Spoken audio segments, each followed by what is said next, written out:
Bonjour chers spectatrices ou spectateurs et bienvenue dans les films mois spécial hors série sur les remakes live de Disney.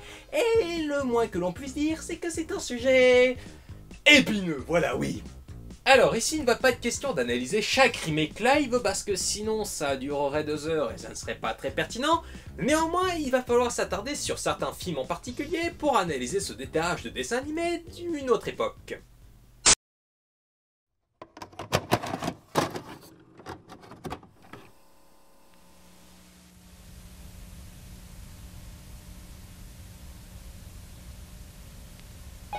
Avec les grands classiques Disney, retrouvez tous les héros de vos rêves. Direction l'infini et au-delà. Walt Disney Pictures présente le premier long métrage entièrement en images de synthèse. Oh, ça sent le roussi. Vous avez confiance en moi? Le Roi Lion, bientôt au cinéma.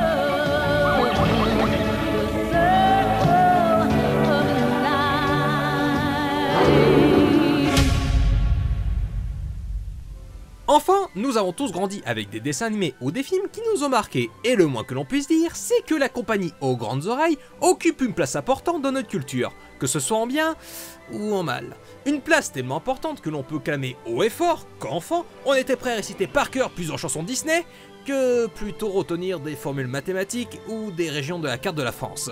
Si, levez la main, vous vous sentirez mieux après. Depuis lors, on n'a jamais cessé de voir encore et encore les Disney. Mais, depuis les années 2010, un nouveau phénomène se met en place, le début massif des remakes live Disney. Est-ce que c'est pour autant une vague récente de la part de Disney de faire des films live de son catalogue? Oui et non. Bien sûr, Walt Disney faisait déjà des films live sans lien avec l'animation depuis les années 1950 et il continuera sur sa lancée par la suite, mais le vrai premier film remake live inspiré donc d'un de ses dessins animés est The Jungle Book de Stephen Sommers, qui est donc l'adaptation du dessin animé de 1967, et va ensuite s'enchaîner Les 101 Dalmatiens de Steven Herek, et puis son espèce de suite des 102 Dalmatiens de Kevin Lima, et ensuite une grosse pause. Alors, que valent déjà ces deux premiers remakes live, et surtout leur rapport à l'original? The Jungle Book de Stephen Sommers s'éloigne grandement du dessin animé, sans pour autant chercher la fidélité du roman de Kipling. On part sur un Mowgli adulte qui a vécu pendant 15 ans dans la jungle et va ensuite retrouver la civilisation et un amour de jeunesse. En fait, Jungle Book tient plus du film d'aventure où Mowgli va être confronté à devenir soit un homme ou soit rester en sauvage et la difficulté de s'adapter à un monde qui n'est pas le sien. Et si tout de suite vous avez pensé à Tarzan pendant que je parlais, vous en faites pas, c'est normal. En tant que proposition de remake, on est sur un grand écart. Même s'il réutilise des éléments de l'original, on peut pas dire que ce soit vraiment un copier-coller, et si tout à fait louable. Le problème c'est que ce n'est pas très entraînant, dû à une histoire convenue, vue et revue, et à un problème de rythme, surtout que l'introduction est la parfaite synthèse des qualités et des défauts du film. D'ailleurs, sa principale qualité est son excellente BO, composée par Basil Polidoris, qui a juste composé... ça. Ouais, c'est pas grand chose. Puis ensuite, Les 101 Dalmatiens de Steven Herek, qui est assez proche du dessin animé d'origine, et qui le surpasse complètement. Une histoire plus palpitante et mieux rythmée, une caractérisation des personnages plus fouillée, et surtout des moments comiques beaucoup plus drôles. Mais ça, je crois, c'est parce que le film a été produit et écrit par un certain John fucking Hughes. Ouais, juste le mec qui a pondu The Breakfast Club et La Folle Journée de Ferris Bueller, qui ont pas du tout marqué leur époque par leur écriture des personnages et leur touche comique. Et cette patte-là, on la ressent énormément, notamment dans les scènes où les personnages de Jasper et de Horace, les deux voleurs à la solde de Cruella, sont présents. En plus, la touche british de Mark Williams et de Hugh Laurie insuffle une touche plus comique grâce à leur interprétation, là où dans l'original, bah ils spottaient pas vraiment cette différence entre les personnages pour faire des blagues et dynamiter le récit. Ensuite, il faut dire que dans l'original, tout était plat, que ce soit dans la réalisation, quasiment que des plans fixes et sans trouvailles, l'animation qui n'est pas du tout poussée, La Belle et le Clochard avait plus de rythme, de meilleurs personnages, et surtout une animation qui envoie poutrer les 101 Dalmatiens, et c'était sorti 6 ans avant. Et je vais pas parler de la suite pas terrible qui sont bons films pour gosses peu exigeants, à l'intrigue totalement prévisible et sans surprise, et surtout à l'histoire complètement débile et un mauvais goût capillaire de la part de Gérard Depardieu. Mais heureusement que tu as joué dans Cyrano de Bergerac, mec, parce que... la Cyrano de Bergerac de Jean-Paul Rappenou, c'est un film qui défonce sa race, sa grand-mère la chienne. Ouais, voilà, qu'est-ce que t'as qu'à dire? Ouais, bah voilà, Edmond Ranson n'a qu'à bien se tenir, la relève est assurée, ma gueule. Mais alors, il faut se poser une question. Comment ces films ont été vendus à l'époque? The Jungle Book était vendu comme un film d'aventure avec le nom du dessin animé pour faire vendre, mais c'était clairement montré que ça allait être différent. Tandis que Les 100 Dalmatiens a été marketé comme une adaptation quasi fidèle de l'original, donc il n'y a pas de tromperie sur la marchandise.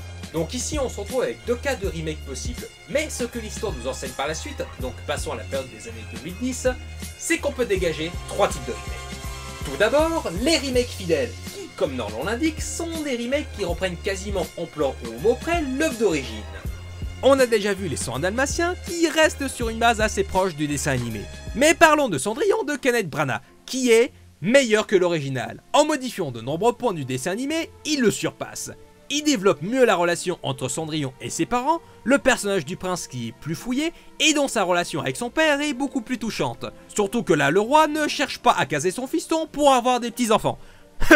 Une très belle scène de danse avec une très chouette variation musicale du dessin animé, si ce n'est une voix off envahissante qui surexplicite le récit. Et surtout, une meilleure romance justifiée entre Cendrillon et le prince.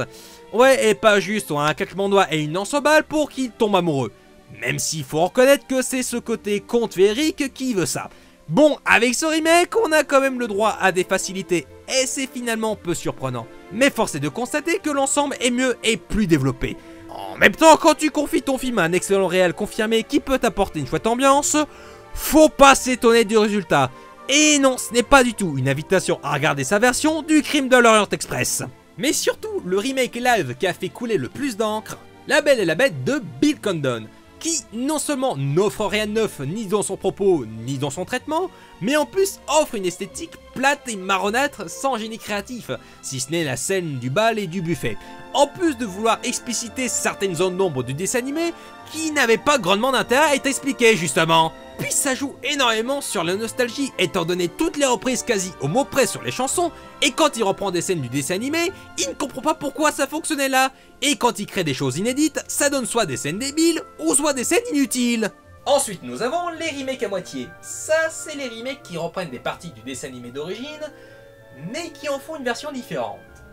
On peut penser au Livre de la Jungle de Jon Favreau, qui est quasiment que de l'image de synthèse, qui reste bien fait, mais est-ce qu'on peut dire alors dans ce cas-là que c'est un film live? Enfin bref, Livre de la Jungle qui exploite plus le passé de Mowgli et renforce sa dualité avec Shere Khan, offrant au film de nouvelles thématiques comme celle de la vengeance.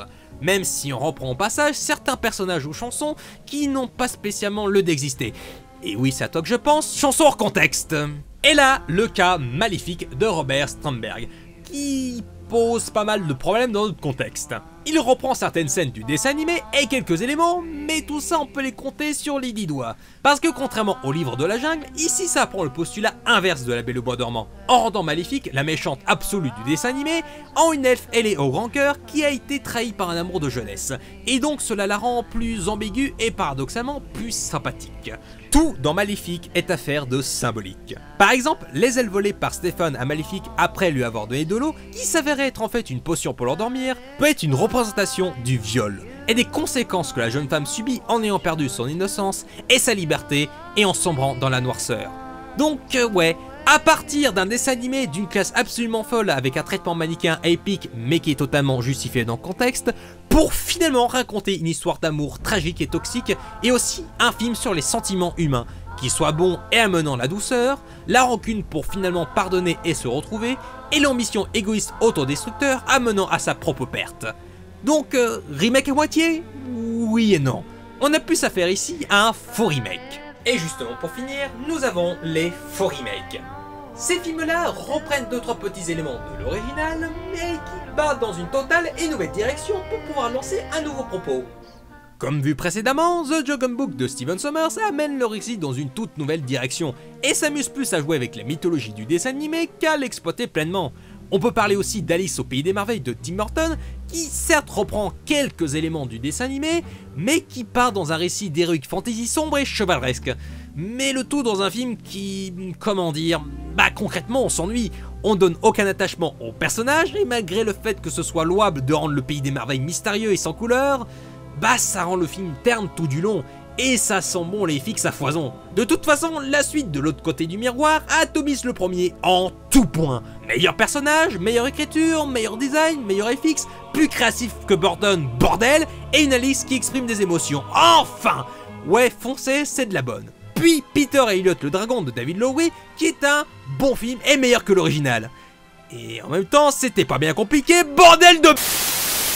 Non, parce que pour la faire très brève, Peter et Elliot le dragon de Don Chaffee, c'est un film ennuyeux qui ne vaut que pour la prouesse du mélange entre animation et prise de vue réelle, mais ça n'a pas de rythme, ça enchaîne les scènes sans dynamisme, les personnages sont unidimensionnels, une relation Peter-Elliot qui n'est pas très étoffée, auquel on ne donne aucun attachement émotionnel, puisque comme dit la chanson... On s'est rencontrés la semaine dernière.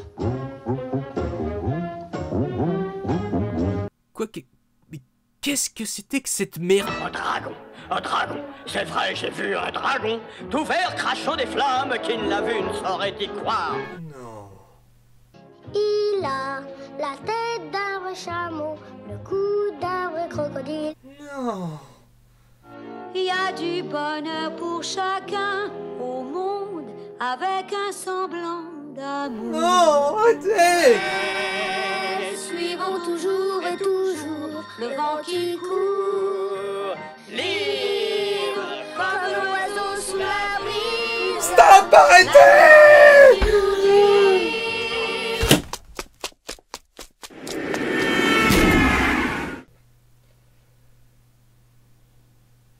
Concrètement, Peter et le dragon, j'ai pas spécialement aimé.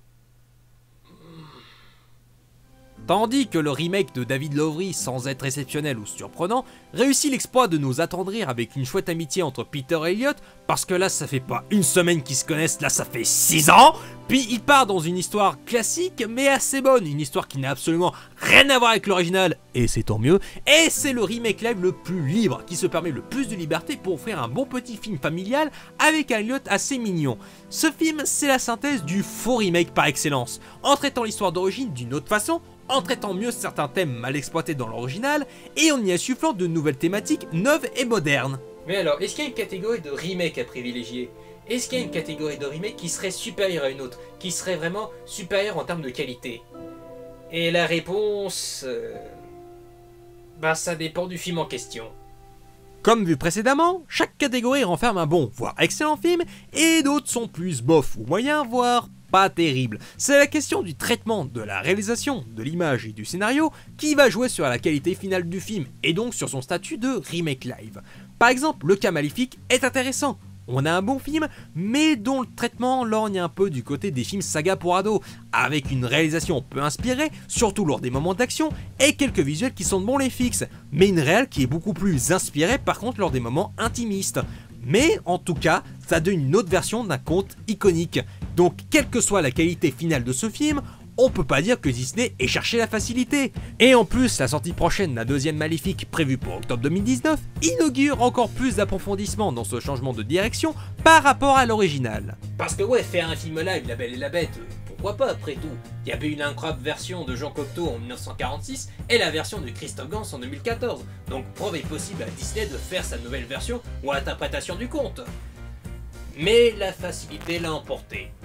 Mais en même temps, comment leur en vouloir quand leur nouvelle version de La Belle et la Bête a été l'un des plus gros succès au box-office de l'année 2017? Ouais, en rapportant plus de 1,263 milliard de dollars et pour un budget seulement de 160 millions. Ouais, on aura beau les critiquer, mais il n'empêche que derrière, bah ça rapporte énormément, donc qui est à blâmer dans l'histoire?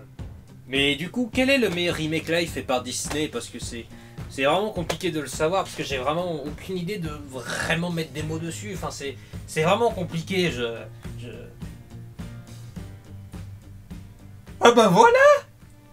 Ouais, parce que je le gardais comme Joker, mais Jean-Christophe et Winnie de Mark Foster est la preuve qu'on peut faire un remake live d'un de ses dessins animés sans qu'on se sente obligé de voir l'œuvre originale pour ressentir la nostalgie ou pour comprendre les références. Faire un film à la Hook de Steven Spielberg ordonnant le personnage de Jean-Christophe jeune à adulte, cela permet donc d'expérimenter et de trouver de nouvelles problématiques ou enjeux pour l'univers et les protagonistes. Puis il y a un excellent travail d'animation et incrustation pour Winnie et ses amis, tellement on croit à leur présence. Puis un scénario bien écrit avec des dialogues absolument drôles et savoureux. Jean-Christophe, Oui, chérie?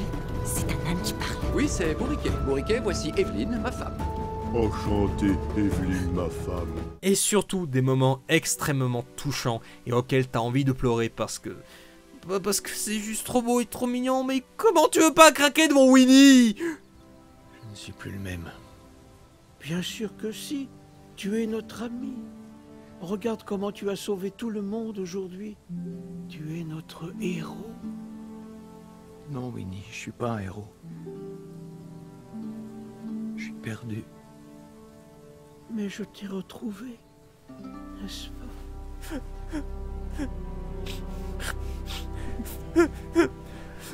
Ah!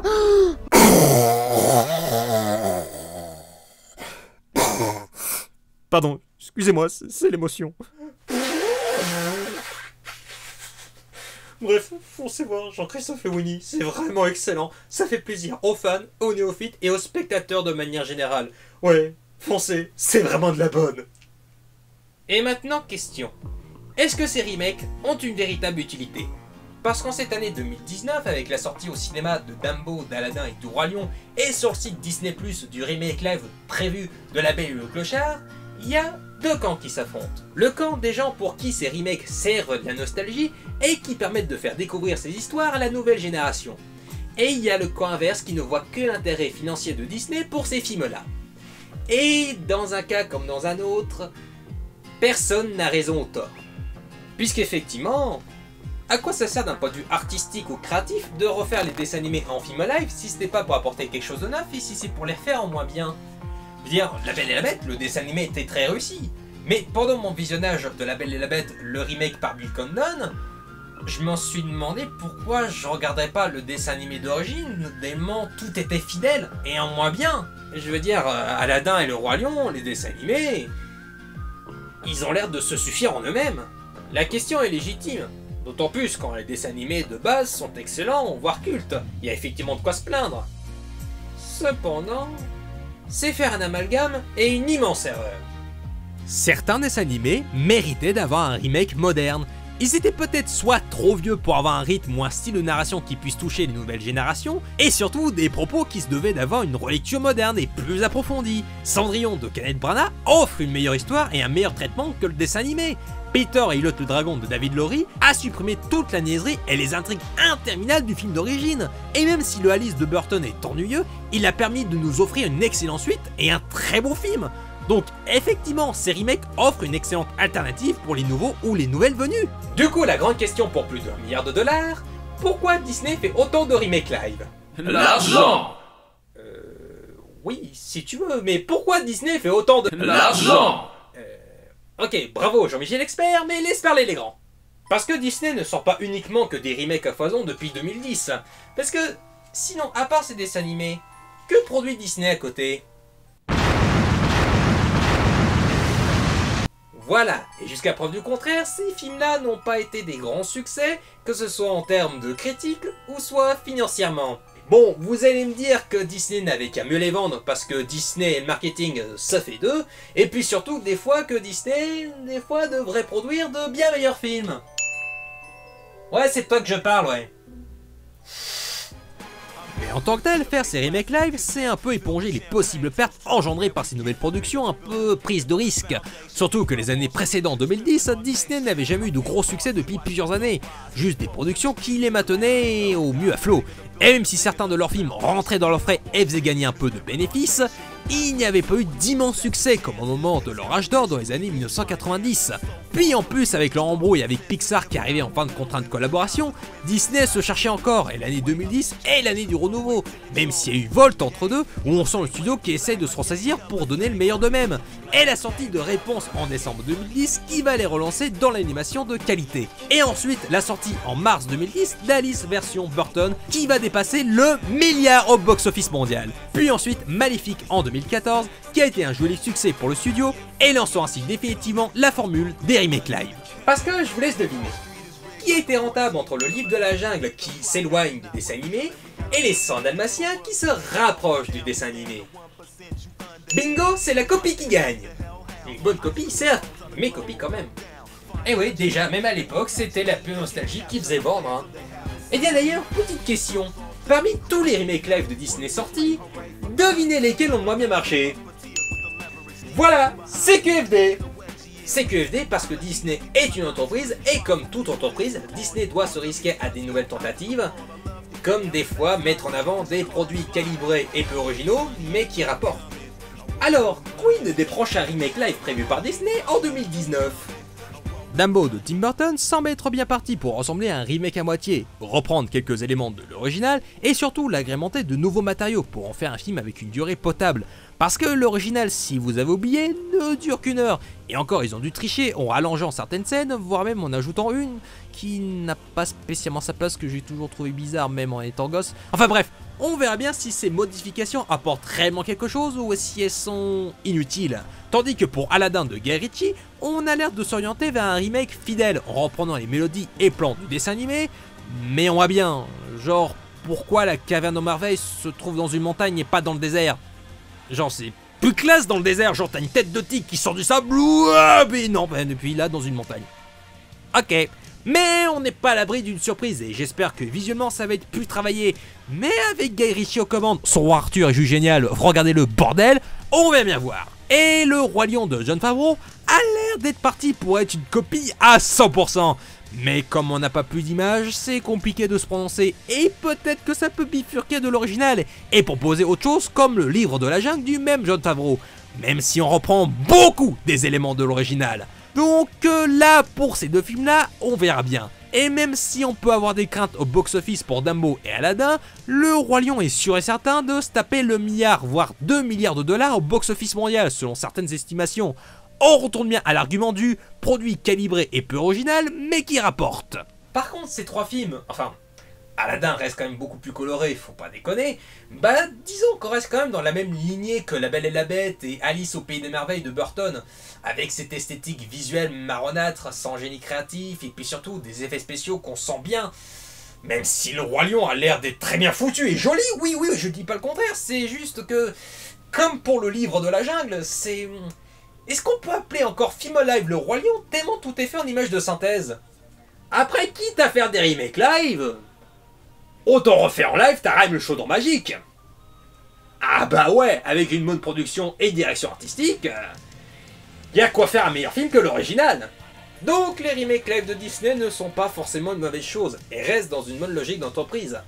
Le problème pouvant être des fois l'esthétique ou les visuels de ces remakes, qui passaient pourtant bien dans les originaux. En même temps, les originaux, c'était des dessins animés, donc c'est normal que ça passe mieux. Enfin bref, et aussi le problème, des fois, de la non-intérêt de ces remakes. Mais des fois, il arrive que certains remakes donnent effectivement une nouvelle et bonne version. Aussi surprenant que cela puisse être. Car en définitif, avant que ce soit de bons remakes, il faut que ce soit de bons films. Oh, tu le sens ou pas la bonne conclusion épique ou pas là? C'est qui le papa? Ah ma tête, quel con.